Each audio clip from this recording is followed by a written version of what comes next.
Renungan Pagi, Yesus Nama di Atas Segala Nama oleh Ellen G. White, 23 Agustus 2024. Mari kita berdoa. Bapa kami yang di sorga, Allah pencipta langit dan bumi, laut dan segala isinya, Allah yang maha besar, maha kuasa, sumber segalanya, yang kami sembah selalu melalui anak-Mu yang tunggal, Yesus Kristus. Terpujilah Yesus, anak Allah yang maha tinggi, yang adalah utusan ilahi bagi kami. Pada pagi hari ini kami bersyukur boleh bangun dan berbakti, dan sebagaimana membaca dan mendengarkan nasihat firman-Mu, kiranya ini menjadi sukacita bagi kami semua, sebab sejak dahulu hingga sekarang, Yesuslah utusan ilahi bagi kami. Beserta kami sepanjang perbaktian ini, kehendak-Mu yang jadi. Ampun kami akan dosa dan salah, karena kami berdoa hanya dalam nama Anak Allah yang tunggal, Yesus Kristus, yang adalah Tuhan dan Juru Selamat kami. Amin. Renungan hari ini akan dibacakan oleh Ibu Noven Tambalean. Kepada Ibu Noven, kami persilahkan. Baik, selamat pagi untuk kita semua. Renungan kita pada pagi hari ini, Jumat 23 Agustus 2024, Utusan Ilahi. Yohanes 6 ayat 38, sebab aku telah turun dari sorga, bukan untuk melakukan kehendak-Ku, tetapi untuk melakukan kehendak Dia yang telah mengutus aku. Tidak bisakah kita berpikir dari sebab ke akibat? Tidak bisakah kita melihat bahwa karena kelambanan kita dalam memperdagangkan harta milik Tuhan, karena keegoisan kita dalam menolak mengembalikan bagiannya kepadanya, maka pekerjaannya terhambat? Ketika Kristus memasuki Yerusalem dengan kemenangan, tepuk tangan orang banyak mencapai puncaknya.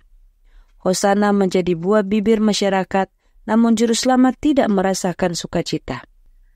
Dia melihat kota itu dan menangis di atasnya sambil berkata, "Wahai betapa baiknya jika pada hari ini juga engkau mengerti apa yang perlu untuk damai sejahtera-Mu.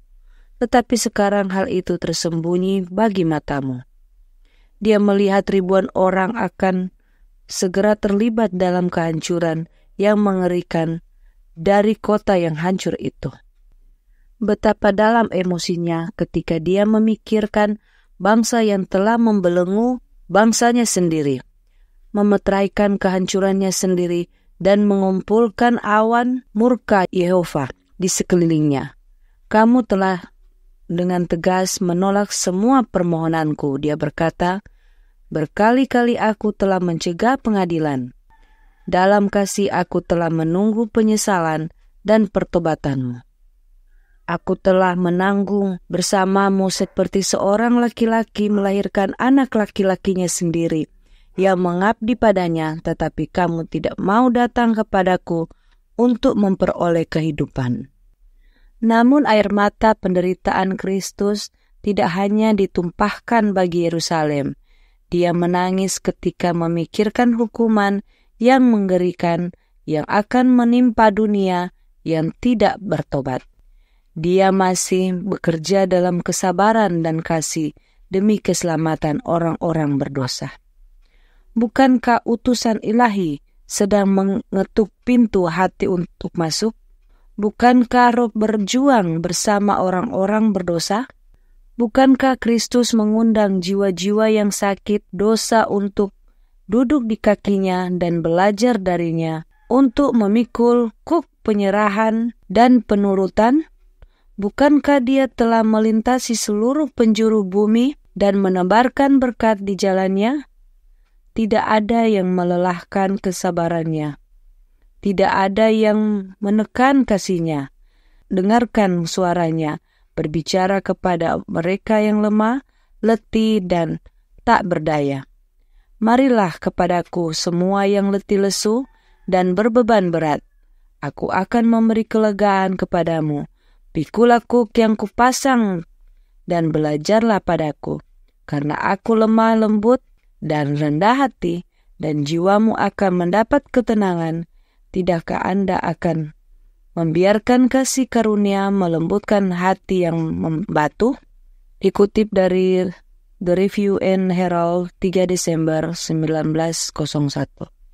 Demikianlah pembacaan renungan kita pada pagi hari ini. Tuhan Yesus memberkati.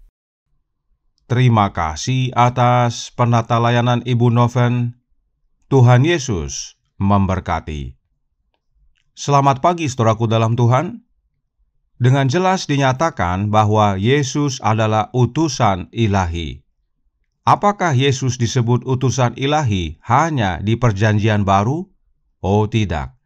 Roh Nubuat berkata dalam Signs of the Times tanggal 20 November tahun 1879 paragraf 7 yang berbunyi, utusan ilahi menggunakan suatu kekuatan untuk melepaskan dirinya dari genggaman Yakub. Dia memohon padanya, biarkanlah aku pergi, karena fajar telah menyingsing. Utusan ilahi yang bergulat dengan Yakub adalah anak Allah, yaitu Yesus Kristus. Kemudian, Patriarchs and Prophets halaman 161 paragraf 1 menyatakan, Pangeran sorga ada di sisinya, namun ia memohon untuk hidupnya sendiri seolah-olah Allah yang telah menyatakan kepedulian dan kasih-Nya kepadanya tidak akan lagi menjaganya. Seharusnya ia mempercayakan dirinya sepenuhnya kepada utusan ilahi, menyerahkan kehendak dan hidupnya ke dalam tangan Tuhan tanpa keraguan atau pertanyaan. Pangeran sorga adalah anak Allah, yaitu Yesus Kristus, dan dialah utusan sorgawi, utusan ilahi yang hadir di samping Lot. Karenanya jelas bahwa utusan ilahi, yaitu Yesus Kristus, sudah hadir sejak zaman Perjanjian Lama.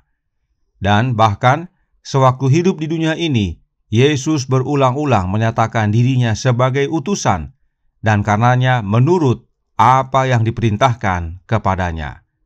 Yohanes 5 ayat 30 berkata, Aku tidak dapat berbuat apa-apa dari diriku sendiri. Aku menghakimi sesuai dengan apa yang aku dengar, dan penghakimanku adil, sebab aku tidak menuruti kehendakku sendiri, melainkan kehendak Dia yang mengutus aku. Yohanes 6 ayat 38, Sebab aku telah turun dari sorga bukan untuk melakukan kehendakku, tetapi untuk melakukan kehendak Dia yang telah mengutus aku. Yohanes 12 ayat 49, Sebab aku berkata-kata bukan dari diriku sendiri, tetapi Bapa yang mengutus aku, Dialah yang memerintahkan aku untuk mengatakan apa yang harus aku katakan dan aku sampaikan. Inilah cara Yesus menyatakan kepada kita bahwa Dialah utusan ilahi, utusan Bapa kepada kita. Seorang utusan itu menurut kepada yang mengutusnya. Apapun yang dilakukan dan dikatakan, semuanya berdasarkan perintah dari yang mengutus. Jadi, di Perjanjian Lama, utusan ilahi adalah Yesus. Kemudian di Perjanjian Baru, khususnya saat Yesus hidup di dunia ini, utusan ilahi adalah Yesus juga. Lalu, bagaimana dengan sekarang? Perhatikan renungan hari ini berkata dalam Jesus Name Above All Names, halaman 249 paragraf 4. Bukankah utusan ilahi sedang mengetuk pintu hati untuk masuk? Bukankah Roh berjuang bersama orang-orang berdosa? Bukankah Kristus mengundang jiwa-jiwa yang sakit dosa untuk duduk di kakinya dan belajar darinya, untuk memikul kuk penyerahan dan penurutan? Bukankah Dia telah melintasi seluruh penjuru bumi dan menebarkan berkat di jalannya? Siapakah utusan ilahi yang sedang mengetuk pintu hati kita untuk masuk? Mari kita baca kalimat berikut ini yang isinya serupa dengan yang ditandai warna kuning. Christ Triumphant halaman 369 paragraf 7 berkata, Kristus sedang mengetuk pintu hati, mencari jalan masuk. Maukah Anda membiarkan Dia masuk? Kutipan ini serupa dengan isi kutipan renungan hari ini yang terdapat pada layar bagian bawah. Yesus ketuk pintu hati kita untuk cari jalan masuk. Demikian juga utusan ilahi ketuk pintu hati kita untuk masuk. Karenanya jelas bahwa utusan ilahi yang sekarang ini adalah Yesus Kristus yang sama dari dulu, sekarang, dan selamanya. Sekarang pertanyaannya adalah, mengapa Yesus tidak masuk? Signs of the Times tanggal 5 Desember tahun 1892 paragraf 12 berkata, betapa bersedianya Kristus untuk mengambil alih bait suci jiwa jika kita mengizinkannya. Ia direpresentasikan menunggu dan mengetuk pintu hati. Lalu, kenapa dia tidak masuk? Sebab cinta akan dosa telah menutup pintu hati. Segera setelah kita bersedia melepaskan dosa, mengakui kesalahan kita, maka penghalang antara jiwa dan juru selamat akan dihilangkan. Kiranya pekabaran kebenaran ini menjadi pembaharuan bagi kita. Lepaskan dosa, akui kesalahan kita, maka utusan ilahi yaitu Yesus Kristus anak Allah akan masuk ke dalam hati kita oleh kehadiran Roh-Nya untuk melembutkan hati kita yang membatu. Tuhan memberkati, saya bawa dalam nama Yesus. Amin. Mari kita berdoa. Bapa kami yang di sorga, Allah pencipta langit dan bumi, laut dan segala isinya, Allah yang maha besar, maha kuasa, sumber segalanya, yang kami sembah selalu melalui anak-Mu yang tunggal, Yesus Kristus. Terima kasih atas pekabaran yang menguatkan pada pagi hari ini, bahwa Yesuslah yang Engkau utus sejak dahulu hingga sekarang ini, dan Dia hadir dalam hidup kami sekarang oleh kehadiran Roh-Nya. Oleh karena itu, tolong kami ya Bapa, karuniakanlah roh anak-Mu dalam hidup ini, dan biarlah kami semua mau mengikuti akan penarikan Roh Kristus dalam hati kami, untuk bertobat, akui dosa, sehingga penghalang antara kami dan Yesus tidak ada, dan Dia boleh masuk berkuasa dalam hidup kami, mengubahkan kami, agar menjadi serupa dengan Dia, dan pada akhirnya, saat Yesus datang kedua kali, kami semua boleh menerima keselamatan. Beserta kami sepanjang hari ini kehendak-Mu yang jadi, ampun kami akan dosa dan salah, karena kami berdoa hanya dalam nama Anak Allah yang tunggal, Yesus Kristus, yang adalah Tuhan dan Juru Selamat kami. Amin.